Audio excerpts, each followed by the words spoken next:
олон чөлөөтэй хүндэд санаарахсан хэнийг ч болов би амийн намна. Эд олон чулуутын хүндийгээс саарл тал руу очих учиртай. Эдгээр ирсэн. Яавч сайн зүйл бидэнд авчрахгүй.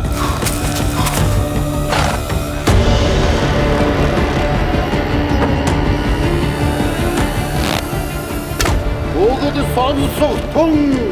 Бид үлээ хийхэд бэлэн боллоо. Орондоо!